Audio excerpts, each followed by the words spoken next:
Did you know that the sea, our planet's vast and mighty heart, is also one of its most unpredictable and dangerous frontiers? For centuries, sailors have told tales of rogue waves, monstrous storms, and ships that vanished without a trace. Today, we're diving deep into some of the most harrowing and unbelievable stories of survival at sea, where ordinary people faced nature's full fury and lived to tell the tale. Let's start with the story of the Poon-Lim, a Chinese steward who survived 133 days adrift in the South Atlantic during World War II. When his ship was torpedoed by a German U-boat, he was the sole survivor, with nothing but a small wooden raft, a few biscuits, and a jug of water. He began an ordeal that would test the very limits of human endurance. He learned to fish using a spring from a flashlight and a nail. He caught rainwater in a canvas life vest. He even fought off sharks with a water jug. His incredible will to live kept him going until he was finally rescued by Brazilian fishermen. His story isn't just about survival, it's a testament to human ingenuity and the unbreakable spirit. Then there's the gripping account of the crew of the trash boat, the Rosenal. In 1989, 4 men set sail from New Zealand, but a freak rogue wave capsized their trapped in a tiny, waterlogged cabin for 119 days. They drifted across the Pacific. Tensions ran high in the cramped space, and they faced starvation, dehydration, and despair. They survived on rainwater and the occasional fish they could catch. When they finally washed ashore on Great Barrier Island, they were emaciated and barely recognizable, but they were alive. Their journey shows how teamwork and a shared goal can help people overcome even the most impossible odds. But it's not just long drifts that test sailors. Imagine being in the heart of a perfect storm. That's what happened to the crew of the fishing boat Andrea Gale, a story famously told in books and film. In 1991, they were caught in a terrifying convergence of weather systems that created waves over 100 feet high. While the Andrea Gale was tragically lost, the courage of the rescue crews who flew into the storm's fury is a story in itself. It highlights the incredible bravery of Coast Guard and Air National Guard members who risk everything to save lives in conditions most of us can't even imagine. These stories often involve more than just one person. Consider the 2015 sinking of the cargo ship El Faro. It sailed directly into the path of Hurricane Joaquin, a powerful category for storm. The ship lost propulsion and was at the mercy of the hurricane's immense power. In the final, chilling communications from the ship, Captain Michael Davidson remained calm, working with his crew to try and save their vessel against all odds. Though the ship and its 33 crew members were lost, their final moments, pieced together from the ship's voyage data recorder, paint a picture of professionalism and courage in the face of certain disaster. It serves as a stark reminder of the respect the sea demands and the importance of heeding weather warnings. These incredible tales of survival and tragedy at sea are more than just adventure stories. They are powerful reminders of nature's might and the resilience of the human spirit. They teach us about preparation, resourcefulness, and the sheer will to live. From solo survivors to entire crews battling the elements, each story is a chapter in humanity's long and often perilous relationship with the ocean. What do you think is the most important quality for surviving a disaster at sea? Let me know your thoughts in the comments below. And if you found these stories as incredible as I did, don't forget to like this video and subscribe for more amazing true stories. Thanks for watching, and stay safe out there. The waves. That's the first thing I remember. The sound, the relentless rhythm against the shore. Then, the sand, hot and coarse. Under my cheek, my head was pounding, a deep, throbbing ache that seemed to echo the crash of the ocean. When I finally forced my eyes open, the world was a blur of blinding white and piercing blue. The sun, a golden orb hanging in the afternoon sky, felt like a spotlight on a stage I never wanted to be on. Slowly, the scene came into focus. A beach, pristine, almost impossibly beautiful, stretched out before me. The sand was the color of powdered sugar, the water a shade of turquoise I'd only seen on postcards. But this was no vacation. Just a few feet away, sprawled on the sand, were others. Faces I recognized from the ship. Some were moaning softly. Others lay unnervingly still, scattered like forgotten dolls, debris from our voyage. A bright orange life jacket here. A splintered piece of wood there littered the otherwise perfect landscape. My gaze followed the trail of wreckage up the beach, and then I saw it. Our ship, the sea serpent, it was a colossal, wounded beast, half-beached on the sand, tilted at a sickening angle. A huge gash was torn in its side. A grim testament to, I couldn't remember. The moments before waking up were a black hole, a terrifying void in my memory. All I knew was the calm before the storm, the gentle rocking of the waves, the laughter in the dining hall. Now, behind the beach, a wall of green rose up to meet the sky, a dense, impenetrable jungle. The trees were thick, their leaves forming a dark canopy that seemed to swallow the light. It was beautiful, but in a way that made a shiver run down my spine. It was wild, untouched. We were completely, utterly alone. There were no signs of civilization, no distant smoke signals, no sound other than the waves, the wind, and the faint, unsettling calls of unseen birds. I pushed myself up, my muscles screaming in protest. A few others were starting to stir, their groans joining the grim symphony of the shore. A woman was crying softly, clutching a piece of torn fabric. A man was trying to stand, his leg bent at an unnatural angle. We were a collection of broken people on a broken shore. We had survived the wreck, but looking at the vast, empty ocean on one side and the menacing jungle on the other, I had to wonder, had we survived for something better, or for something worse? The first day was a blur of confusion and fear. We gathered those who could walk, tended to the wounded as best we could with nothing but scraps from the wreckage.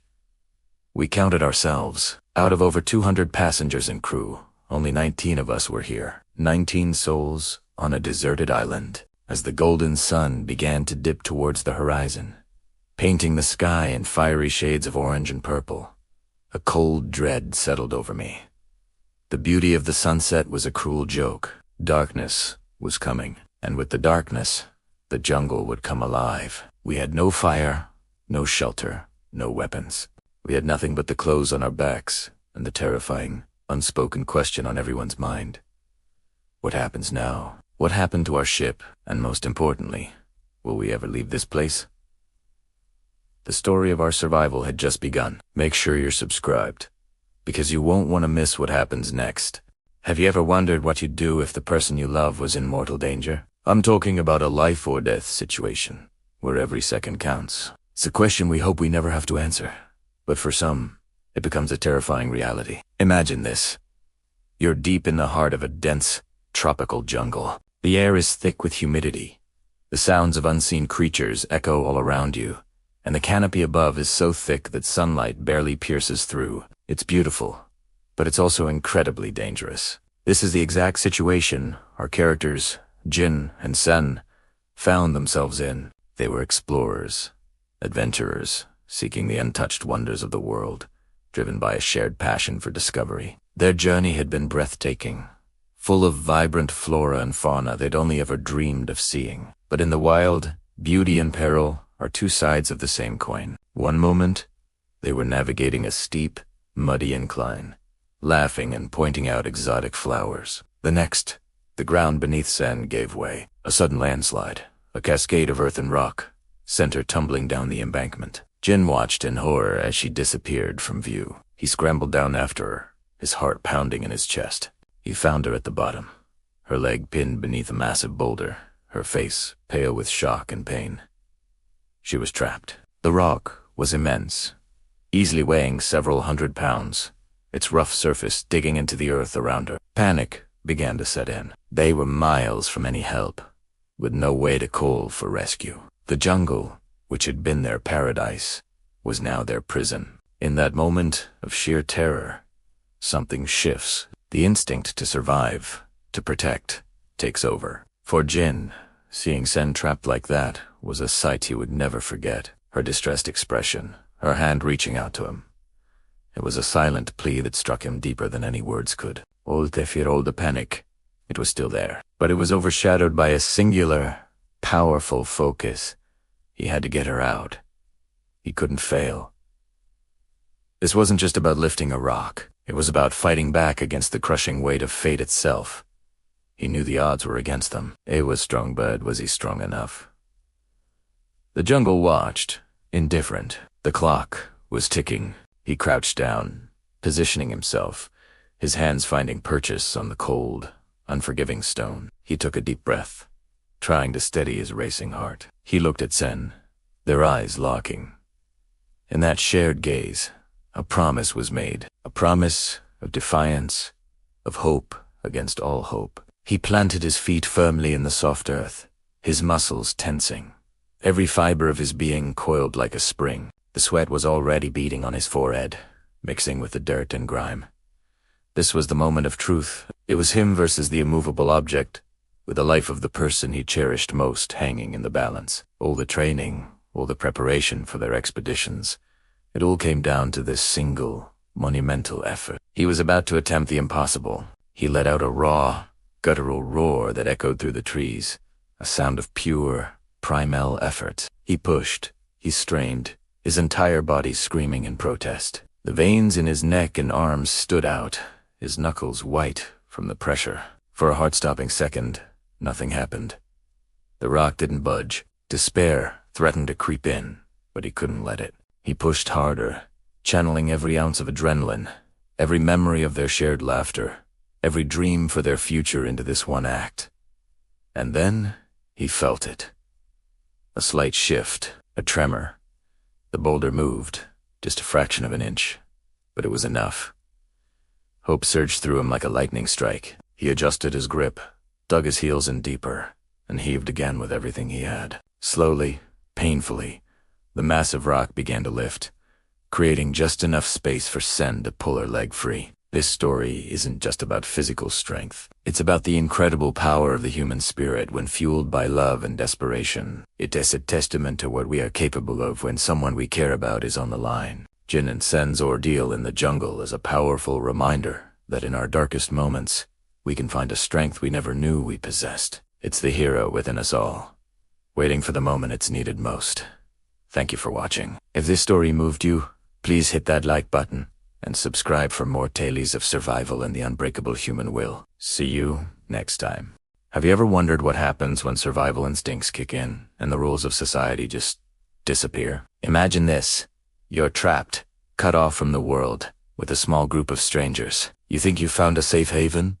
A cave to shelter you from the unknown dangers outside. But what if the real danger is already inside with you? This is the story of a group of survivors, stranded and desperate. They found a cave, lit a fire, and for a moment, there was a glimmer of hope. But that hope shattered when two men, Jin and Dick, clashed. Jin, lean and wiry in a torn white shirt, a symbol of their broken past. Dick, a mountain of a man, still clinging to the authority of his captain's uniform. Their conflict wasn't just about a disagreement. It was a battle for the very soul of their small, fractured community. Why did they fight? Was it over the last can of food? A dispute over leadership? Or something deeper? Something that had been simmering beneath the surface since the day they were stranded. The other survivors could only watch, their faces a mix of shock and fear, illuminated by the flickering campfire. They huddled together, the shadows on the cave walls dancing like monstrous specters, mirroring the chaos unfolding before them. Each punch, each block, was a question.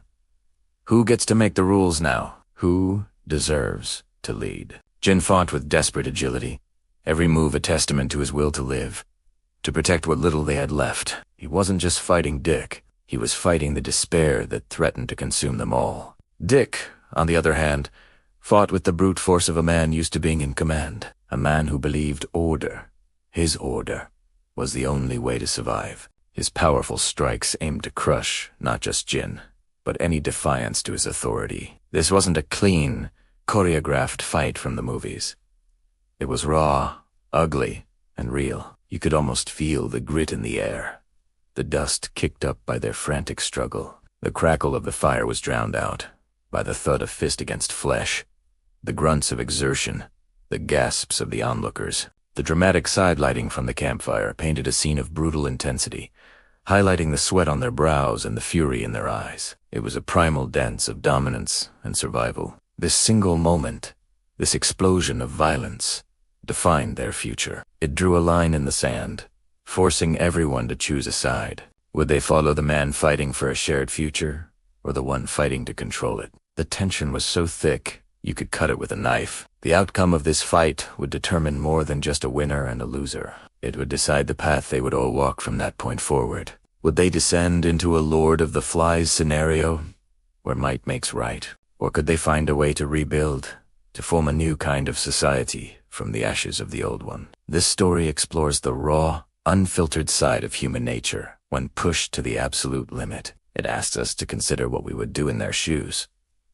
Would you be a watcher, frozen in fear? Would you stand with Jin, fighting for a democratic, cooperative survival? Or would you side with Dick, believing that a strong, singular leader is necessary in times of crisis?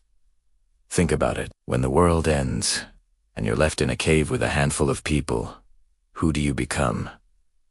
The fighter, the follower, or the leader? The answer isn't always as simple as we'd like to believe. This isn't just a story about a fight. It's a story about us. It's about the darkness and the light that exists within every single person, waiting for the right circumstances to be unleashed. What do you think happens next? Let me know your thoughts in the comments below. Who do you think was right, Jin or Dick? And what would you have done? Thanks for watching. And if you enjoy exploring these kinds of intense human dramas, make sure to subscribe for more. Ever felt that moment when your whole world just shifts? That instant where everything you thought you knew, it's turned upside down, and you're standing on the edge of something new, something terrifying, something magnificent. That's where our story begins. For weeks, we'd been island-bound, marooned by a world we no longer recognized. We were a small group, just a handful of survivors bound together by loss and the flickering hope of finding a new beginning. Our days were a grueling routine of scavenging, building, and just trying to stay alive. The ocean was our constant companion, a source of food, but also an impassable barrier, a constant reminder of our isolation. The nights were long, filled with the sounds of the jungle and the whisper of waves on the sand. We'd stare at the stars, wondering if we were the only ones left. But we never gave up. Hope is a stubborn thing. Every night, we'd patrol the beaches, our torches cutting through the darkness. It was a ritual, a silent promise to each other that we wouldn't let the darkness win. We were looking for anything: a washed-up supply crate, a signal from a passing boat, a sign that we weren't alone in this vast, empty world. Most nights, we found nothing but shells and driftwood.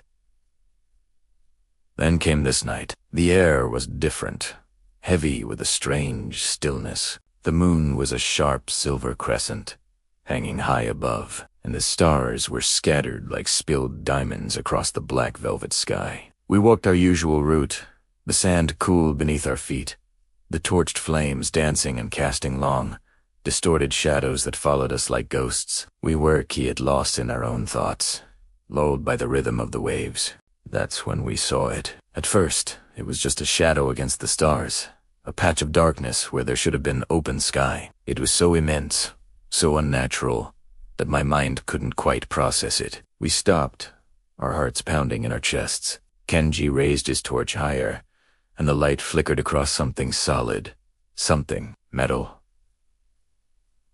Rusted metal. We moved closer, our cautious steps turning into a hurried, disbelieving scramble. As we rounded a rocky outcrop, the full picture slammed into us. It wasn't just a shadow, it was a ship. But ship doesn't even begin to describe it. This was a monster, a titan of the sea.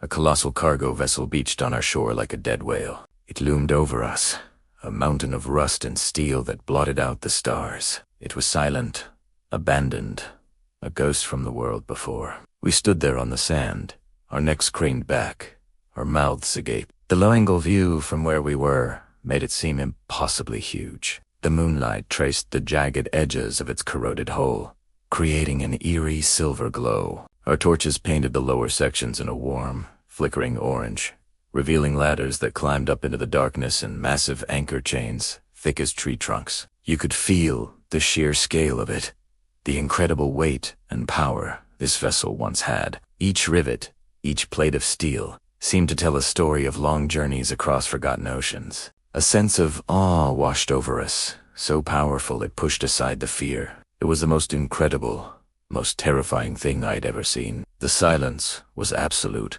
broken only by the gentle lapping of the waves against its gargantuan hull. What happened here?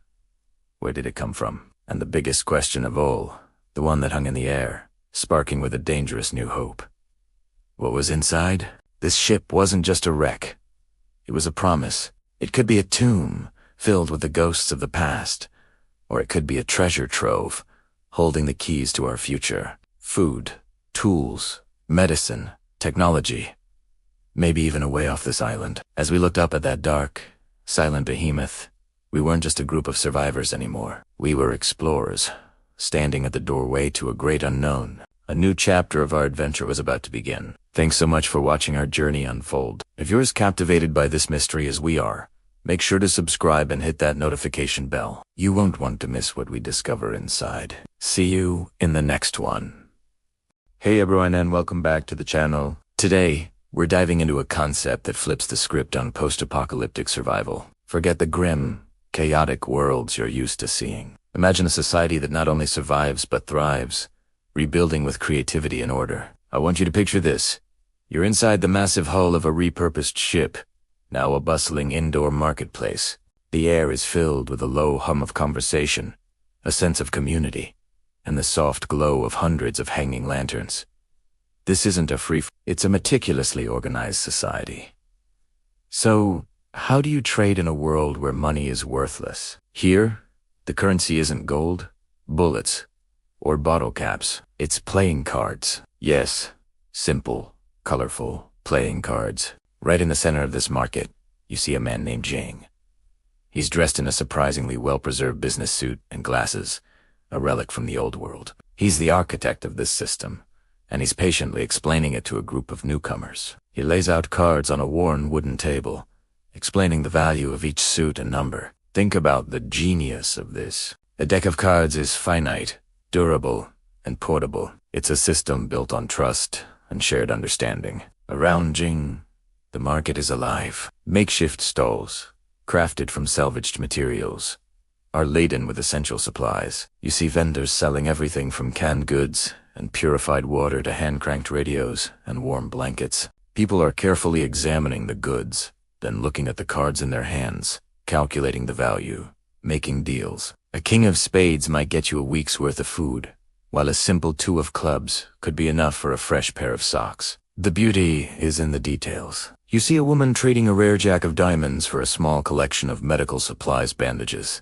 antiseptic wipes. Two men are haggling over a sturdy-looking axe, a flurry of red and black cards passing between them. It's a silent language everyone understands. The card system has created a stable microeconomy, preventing hoarding and promoting fair exchange. It's a testament to human ingenuity. When faced with the end of the world as they knew it, these survivors didn't descend into chaos. They built something new, something better. This whole scene is a powerful reminder that order can emerge from chaos. The warm, ambient light from the lanterns creates a feeling of safety and home, a stark contrast to the harsh world outside the ship's walls.